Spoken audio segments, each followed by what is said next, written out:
Hey there, it's Nadia. Welcome to Lesson 2. We will explore the use of hatching and cross-hatching techniques. We will also learn how to substitute natural skin tones for more vibrant and colorful tones.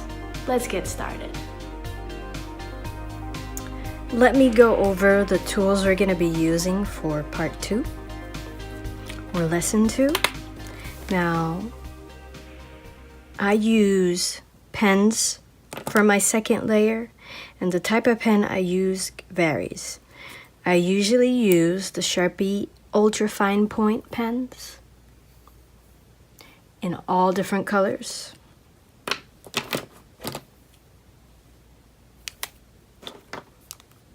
So I usually have a set of these in all the different colors and different shades of a color. And this allows me to do really thin lines. I also use microns in different colors.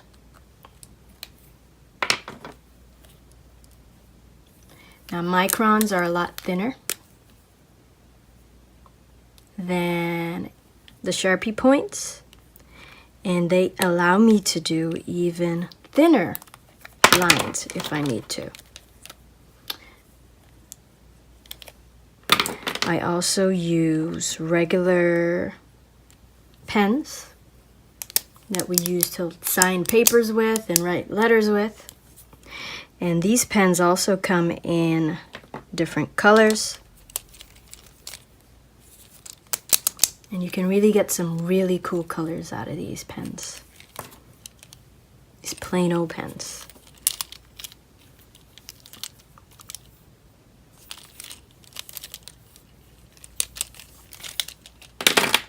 I also use gel pens where the ink is a little bit more runny. This is a gel pen. And this one's also erasable. These pens come with erasers, which are pretty cool if you want to erase something. Jelly type of pens.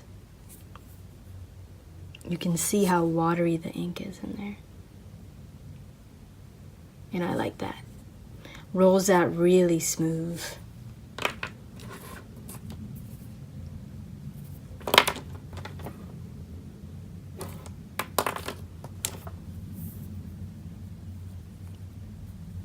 White gel pen is also very, very important in the artwork I do. This is Jelly Roll brand.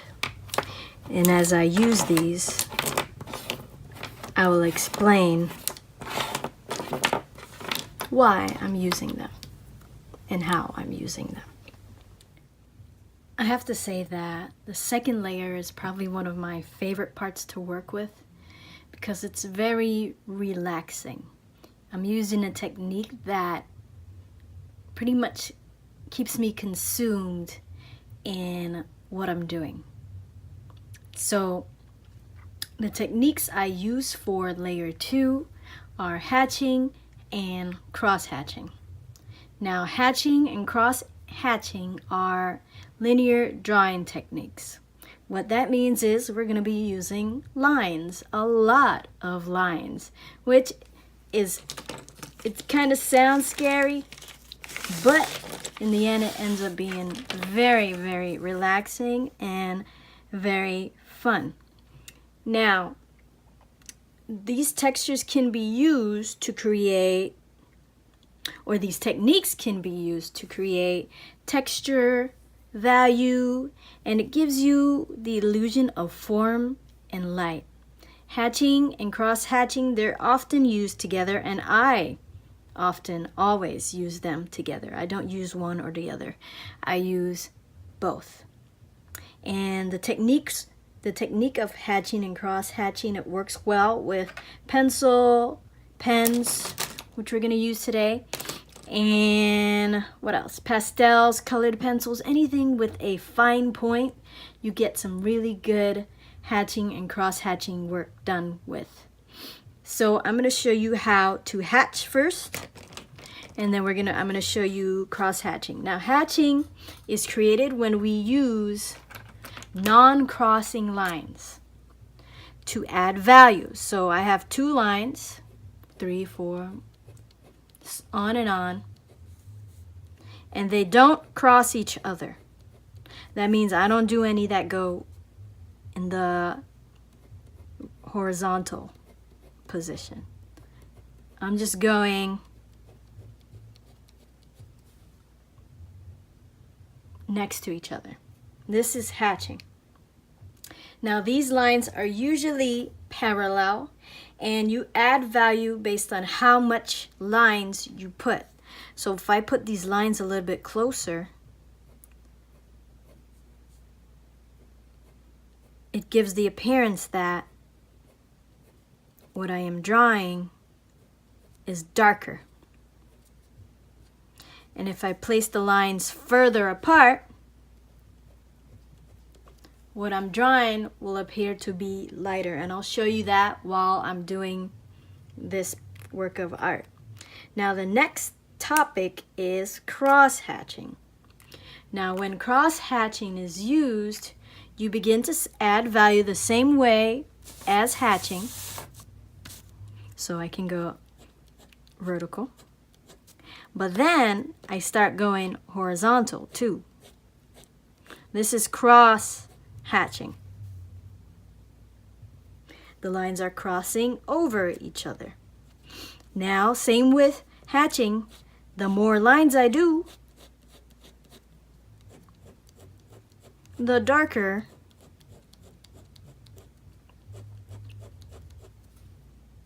it will start appearing. Now, when I do these portraits, I don't confine myself to just horizontal and vertical lines. I do diagonal, I do curved, I do slanted. You know, the possibilities are endless with this technique. And I think that's what is so amazing about it. So now we're going to get started using our actual colors for our hatching and cross hatching technique. So I'm going to bring the image back, and I'm going to pinpoint some colors that I'll be using. So in the nose, I'm going to probably be using some pinks, some shades of orange, maybe some darker shades of orange, some darker shades of pink.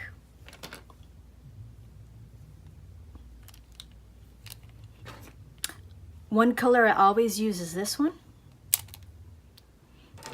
and this one. These are my two base colors that I use. So I usually start with these two and work my way out to these other colors.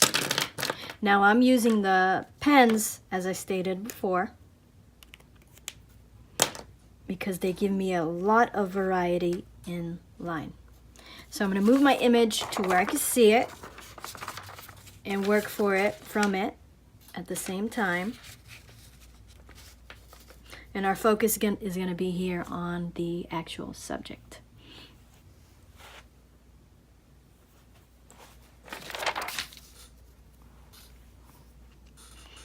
Now, as with the drawing portion, I usually start with one spot where I do my first hatching, and I do that near the eyes or in the eye. And I pick a color, a base color, probably pink, and then I start hatching. And I hatch completely over the eye. So I have my first hatching, my eye. And then I'm going to move on to another color. And then I'm going to change direction of my hatching. Now what I do is, it might seem like I'm just randomly doing hatchings and hatchings all over the face, but I do have an idea of why I'm putting things in certain directions. For example, this eye here. Usually when you feel your face, you're not feeling it by going up. I usually rub my face and I rub down my face. So I try to do my hatching directional. So I'm going to do some more.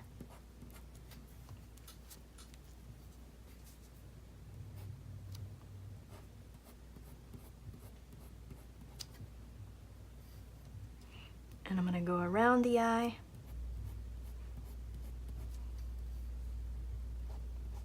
Just put it in base colors now. These are just base colors.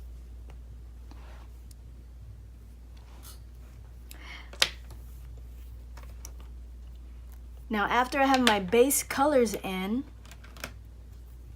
I can start adding details with the hatching technique. He has blue eyes. So I'm using blue inside of the eye. I'm going to do the outline of his eye.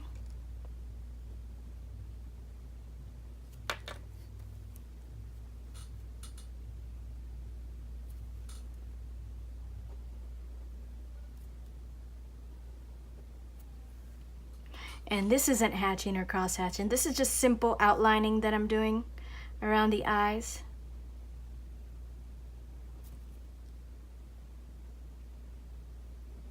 So I just outlined the outer portions of the eye.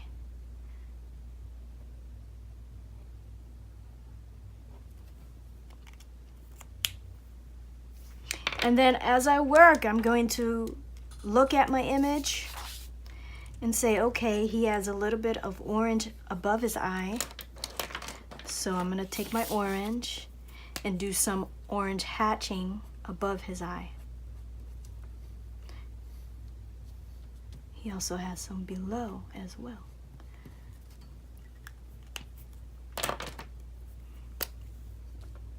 And now I'm doing the cheek area, and I do the cheek, I usually draw the cheek area diagonally, going towards the end of the face.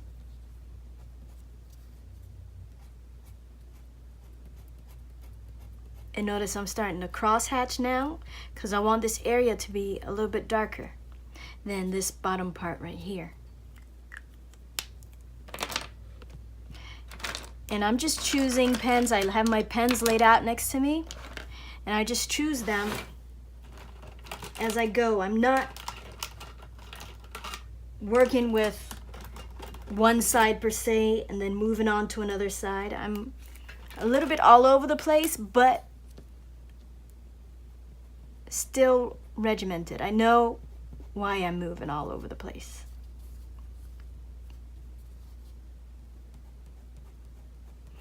So I have some diagonal lines now.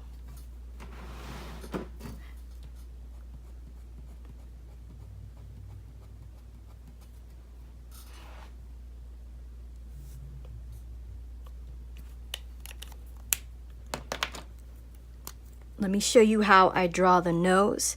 Now it's easy to end up making the nose look really flat with cross hatching and hatching. So your direction of your line is really important in this part here. So everybody has a bridge of their nose.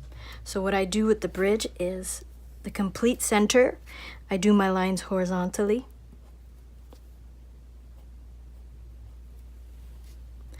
And then the outside bridge, I do them diagonally.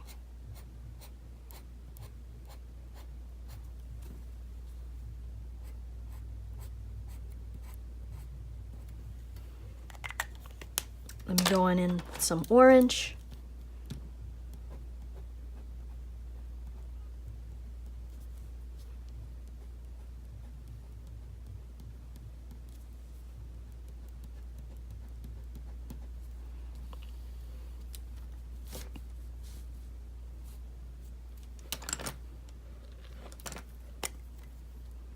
Around the nose, it's a little bit more round, so I'm gonna make my lines directional, round direction. So I'm gonna go down, and then I'm gonna start curving back up, like so. Same thing around the nostril. I'm gonna go around in a curve, like so. Right now it looks jumbled and kind of messy, but it'll all come together eventually. Hatching, cross hatching. Let me go ahead and block out the areas that are completely black.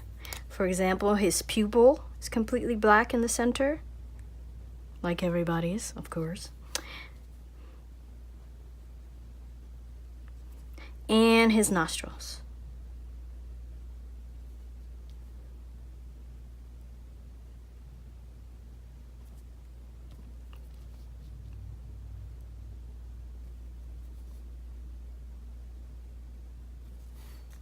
Okay. We could get back to our cross hatching. Now around the eye, I'm going to do darker tones. Directional, like around the nose.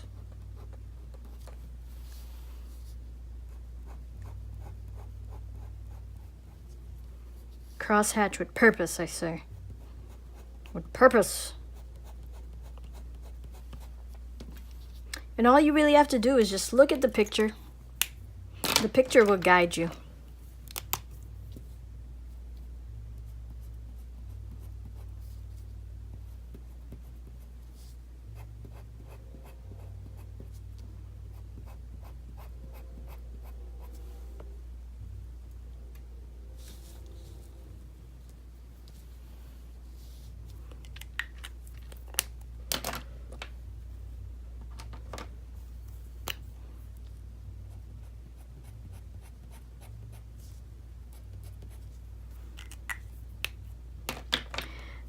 The areas where I want there to be less shadow, notice that I'm drawing my lines way farther apart. I'm probably going to do this around his entire jawline and his mustache.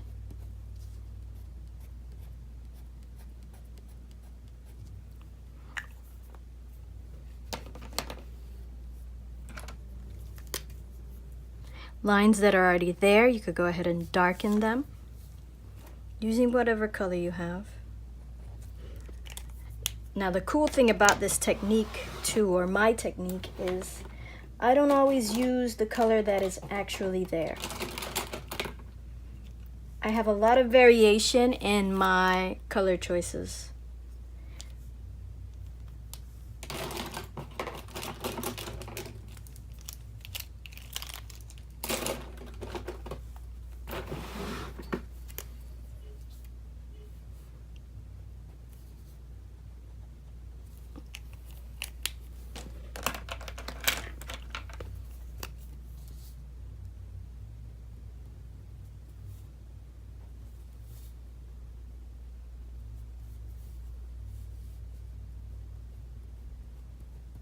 More hatching.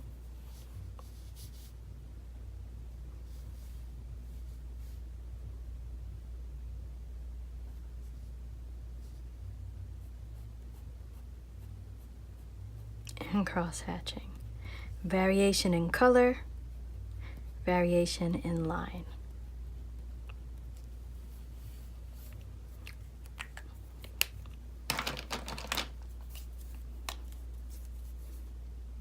Moving down to the lip, I usually do a quick outline of the parts where the two lips meet. And then I do, for this lips in particular, I always do vertical cross hatching. I never do horizontal cross hatching on lips, always vertical.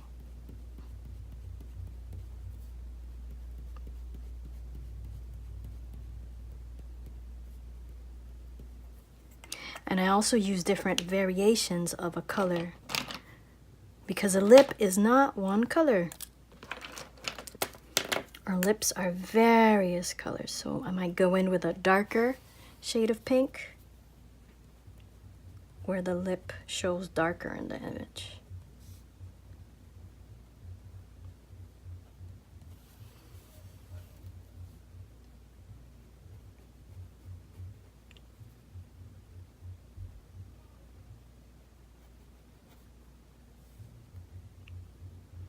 I can go back into other parts where I see the pink might be a little bit darker and add the darker pink into it. Maybe a little bit under the eye has some pinks.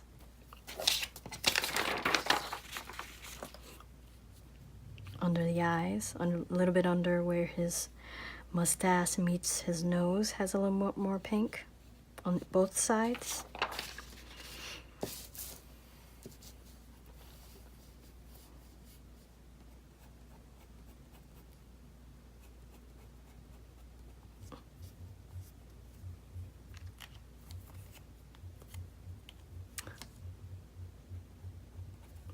And the possibilities are endless with this. The amount of colors you can use, the variation in color can make your portrait really pop.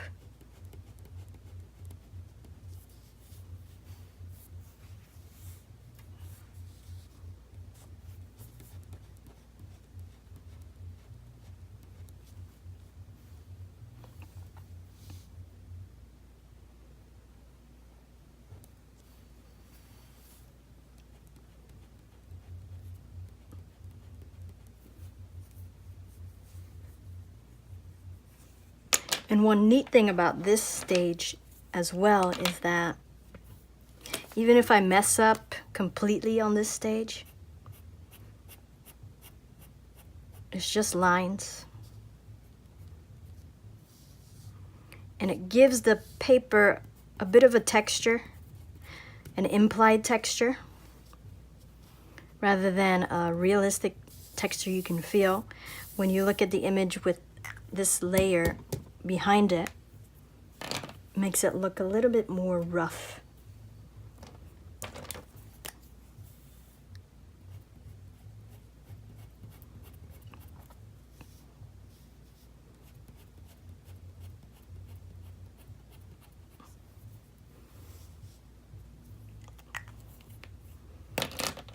Now his his mustache is shades of green .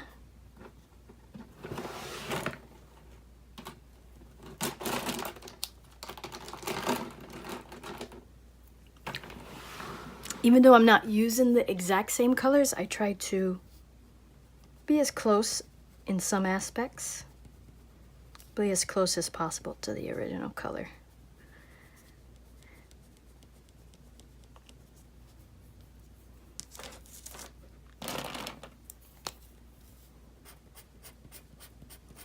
Directional, I'm drawing the chin down.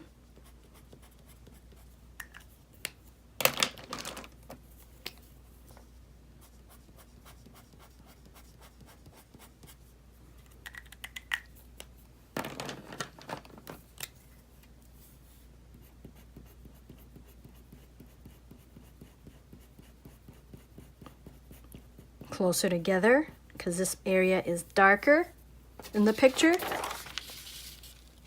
So I'm gonna draw this area. My lines are gonna be a lot closer in this section here.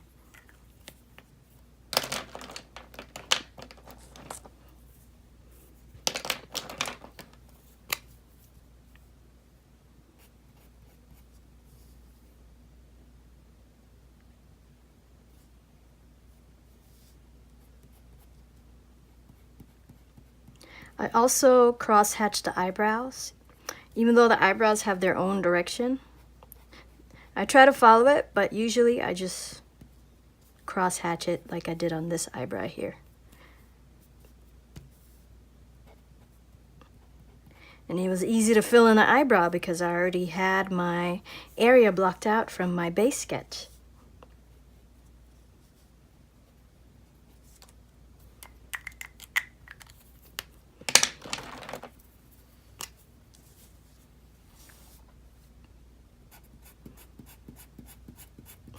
Closer lines, darker areas. Farther lines, lighter areas.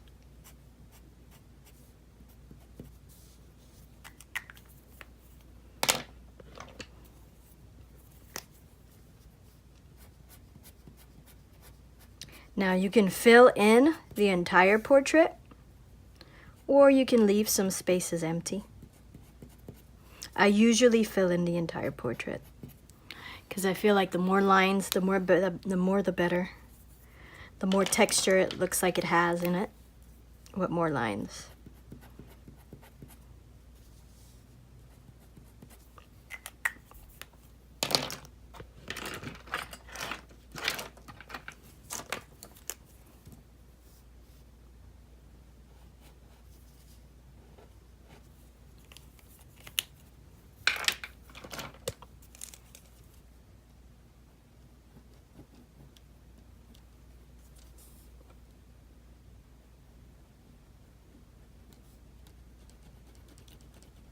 More lines. I also, in this technique, along with the cross hatching and hatching, sometimes I just do a little bit of shading with the pen too.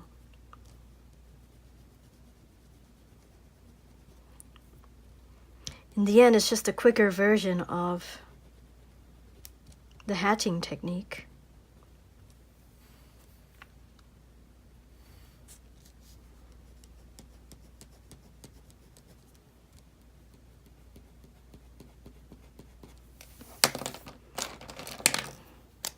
At this stage, I'm not going to worry about any outlines or specific things. I'm just trying to fill it up, fill up that coloring page, fill it up.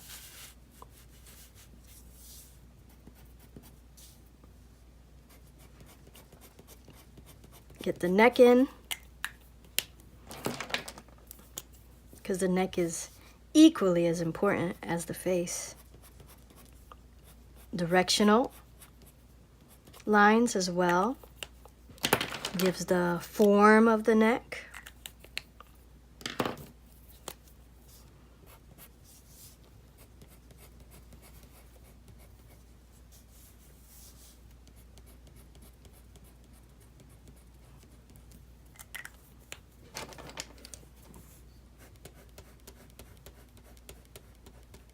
So when I change directions like that, I know that this part goes straight down and this part of the neck is going in this direction. Like the skin is going down, down, this way, this way, this way. Add some more shading or cross hatching for shadows. His chin is a little dark down here, so I'm adding more lines.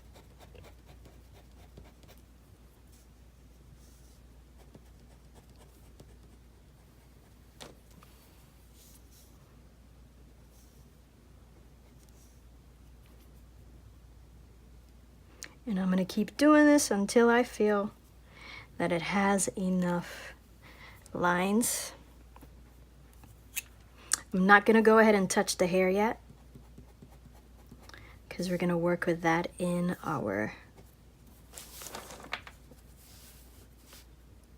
next section. Don't forget the arm.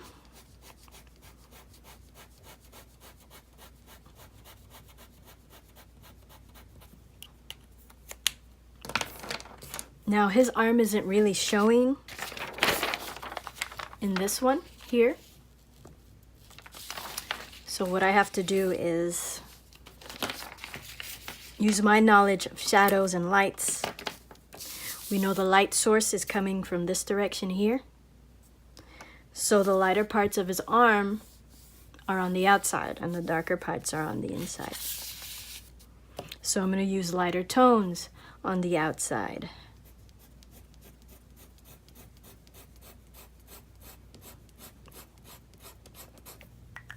Like my pinks and oranges.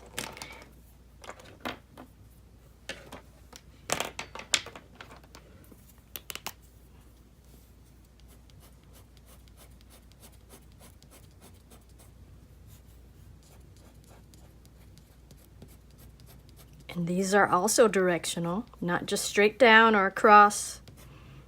I'm going in a circular motion with my hand.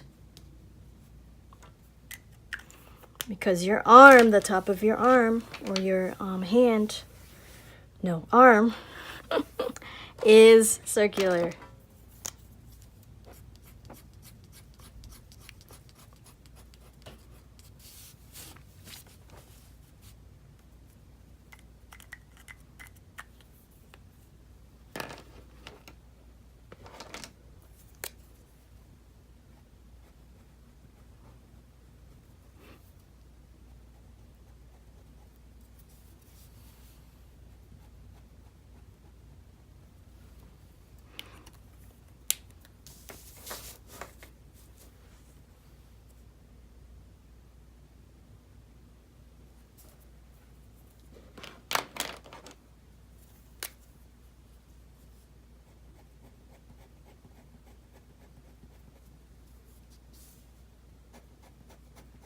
Now I could spend all day doing this, but we have to move on to our next part of our portrait. And I'm gonna finish my last one in 5, 4, 3, 2, and 1.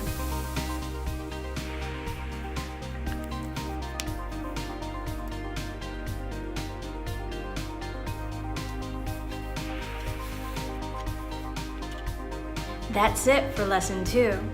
Thank you for hatching and cross-hatching with me today.